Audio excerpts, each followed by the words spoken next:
안녕하세요. 오늘도 사연살롱을 찾아주셔서 감사합니다. 충격적인 진실을 마주하게 된 50대 여자입니다. 26살, 꽃다운 어린 나이에 남편을 만나 사랑에 빠졌고 과일 도매업을 하던 집안의 첫째 며느리가 되었어요.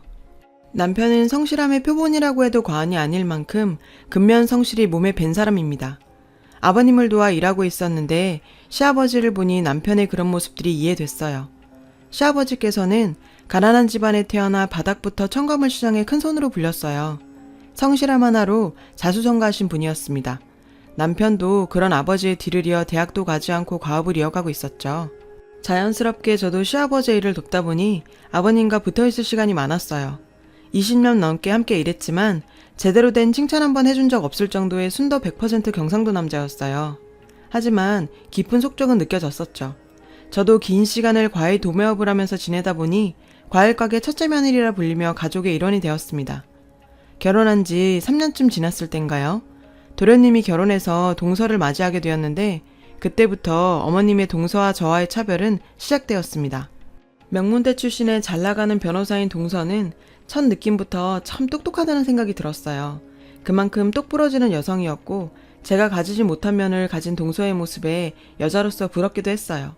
무던했던 아버님과는 달리 어머님은 우리 집에도 똑똑한 변호사 며느리가 들어왔다며 좋아하셨어요. 그런데 문제는 우리 둘째는 바쁘니까 바깥일 한다고 바쁜데 사소한 집안일까지 신경 쓸 수 있냐며 항상 동서를 먼저 배려하는 거였어요. 자연스레 그 사소한 일들은 모두 제 몫이 되었습니다. 사실 자존심도 상하고 억울하기도 했지만 뭐 현실이 그런 걸 어쩌겠어요. 시어머니 입장에서는 별 볼 일 없는 저보다는 잘나가는 변호사 며느리가 예뻐 보일 수 있는 거죠.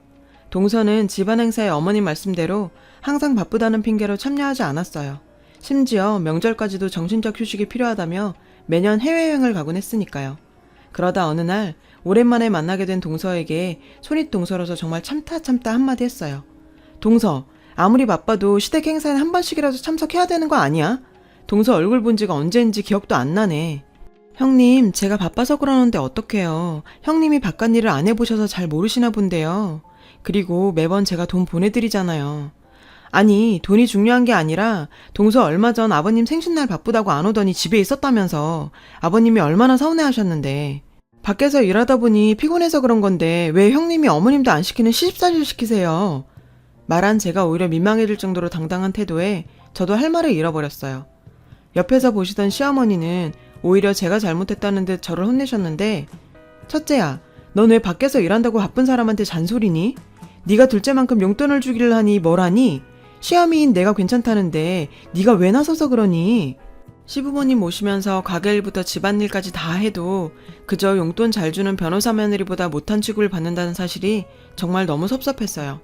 세월이 흘러도 시어머니나 동서의 태도는 변함이 없었고 어느새 가족이 된 지 한 세월이 흘렀을 무렵 동서와 저는 한번 크게 충돌하게 되었어요.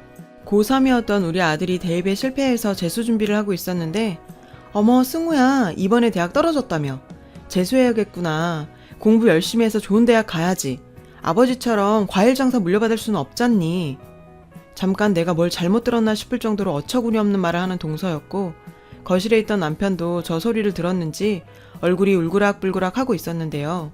동서, 지금 무슨 소리를 하는 거야 애한테. 할 말이 있고 못할 말이 있지. 형님, 저는 그냥 승우가 걱정돼서 하는 말인데 왜 이렇게 과민 반응하세요? 정말 뻔뻔하게 그지없는 노릇이었는데 시아버지와 제 남편의 인생을 담은 가업이 그저 공부 안 하면 해야 하는 일로 취급하는 동서의 말에 참을 수가 없었어요. 보자 하니 진짜 너무하네. 동서한테는 우리가 하는 일이 그저 그렇게 별 볼 일 없는 일로 보였어? 아무리 동서가 변호사 시계나 한다지만 이러는 건 아니지. 이번에는 시어머니도 본인 남편과 아들을 욕보이는 둘째에게 한 소리 하셨는데요. 둘째야, 이번엔 네가 좀 심했다. 네 형님한테 사과하렴. 참나, 어머니까지 왜 이러세요? 제가 뭘 잘못했다고 왜 사과를 해요? 진짜 희한한 사람들이네.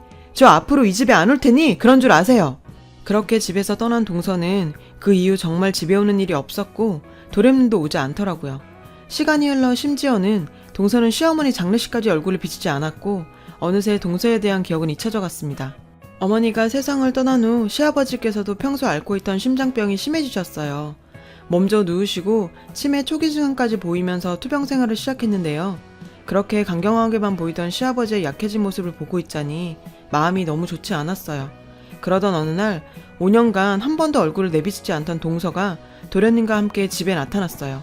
그렇게 자신밖에 모르던 사람이 갑자기 저희 부부에게 사과하고 시아버지께 사과하며 용서를 빌더라고요.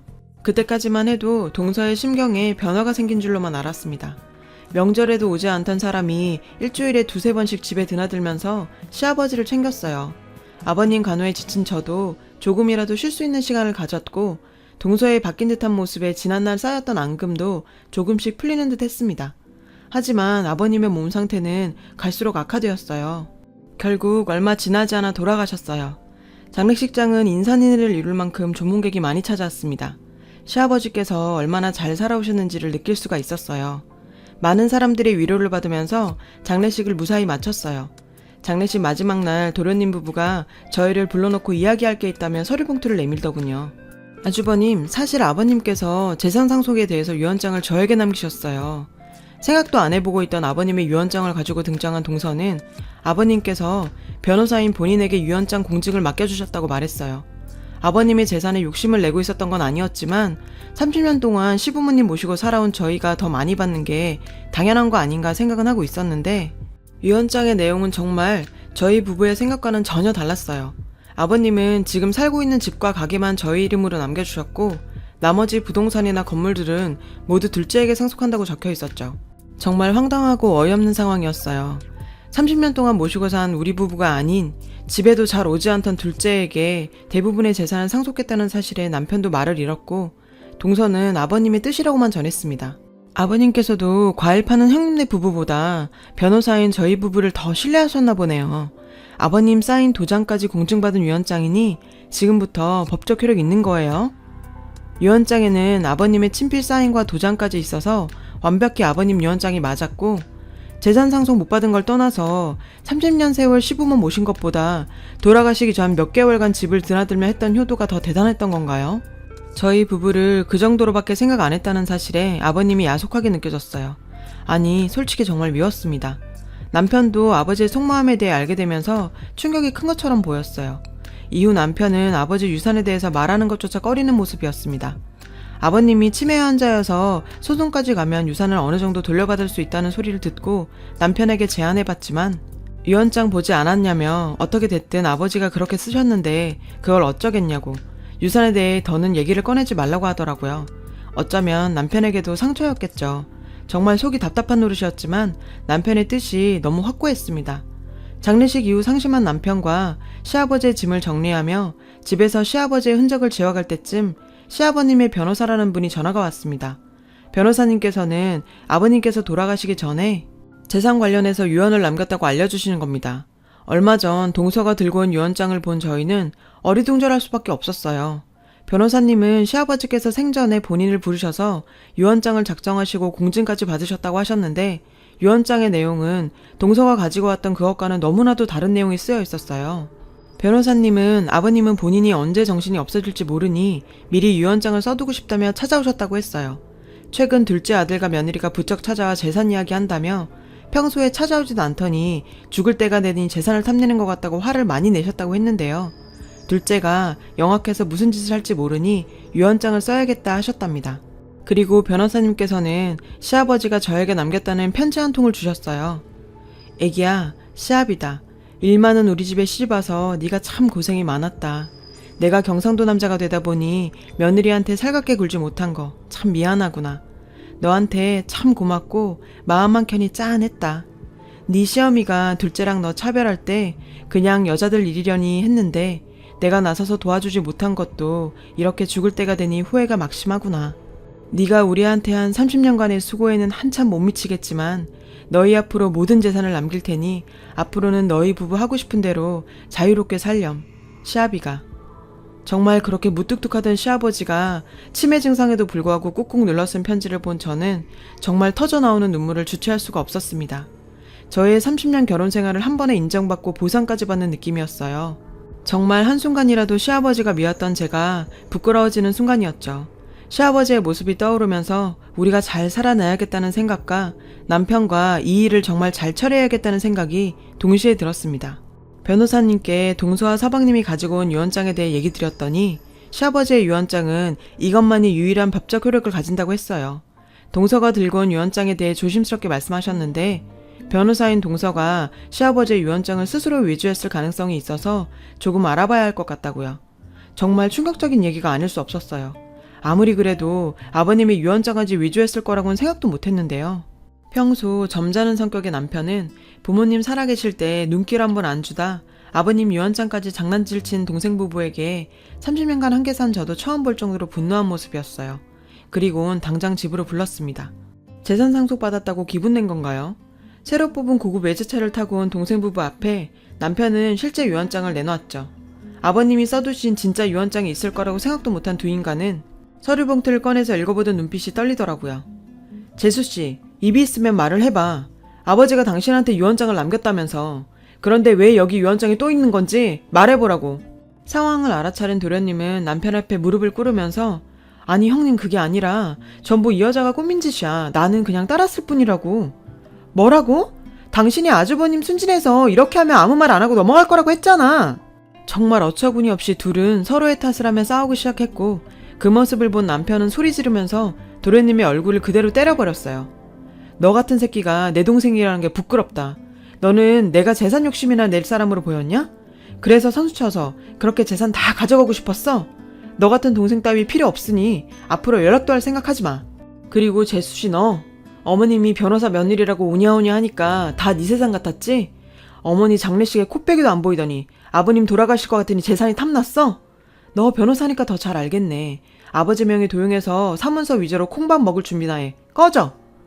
그제야 상황 파악이 되는지 둘 다 무릎 꿇고 한 번만 살려달라면 손이 발이 되도록 빌더라고요. 우리 가족이지 않냐며 가족끼리 이러면 되겠냐고 묻더군요. 아주버님, 형님 번갈아 가면서 부르며 잘못했다고 한 번만 용서해달라고 하길래 가족 운운하는 그 모습이 하도 기가 차서 우리가 가족이었나? 언제 동서가 우리랑 가족이었어? 우리를 가족 취급이나 해줬어? 공부 못하면 하는 일이 이 일이라 하지 않았나? 한 집안 가업도 그렇게 무시할 정도로 네가 그렇게 대단하냐? 그 똑똑한 머리를 가지고 있으면 뭐하니? 그따위를 쓰니 이 꼴이지. 너는 선을 넘었어. 적당히 했어야지. 그냥 가. 그렇게도 저를 아무것도 아닌 것처럼 무시하던 동서가 울고 불며 무릎 꿇고 비는 꼴이라니 정말 인과응보다 싶어 그렇게 통쾌할 수가 없었어요. 그렇다고 해서 아버님의 유언장에 손댄 인간을 용서할 수 있는 문제도 아니었죠. 아버님 유언장을 담당했던 변호사님을 통해서 소송을 진행하게 되었습니다. 법정에서도 두 사람은 서로의 탓을 하면서 몸싸움까지 하는 아주 꼴불견인 모습을 보였다더라고요. 판결이 났어요. 너무 악의적인 방법으로 유산을 위해 시아버지에게 접근해서 사문서를 위조한 동서에게 징역 1년 6개월을 선고했고 지금은 징역살이를 하고 있습니다. 그리고 법정에서 그렇게 꼴불견으로 싸우더니 결국 둘은 이혼했는데 도련님은 아직도 남편한테 전화와서 조금만 도와달라면 부탁한다고도 하네요. 정말 아무리 나쁜 사람이라도 시아버지 유언장에까지 손댈 거라고는 생각도 못했습니다. 가족을 위해 성실하게 묵묵히 일하시다 돌아가신 아버님이 많이 생각나는 날입니다. 아버님, 남편도 손주도 잘 돌볼게요. 편히 쉬세요. 여러분, 사연 댓글에 응원과 현명한 조언 부탁드려요. 좋아요와 구독은 저에게 큰 힘이 됩니다. 오늘도 좋은 일 가득하세요.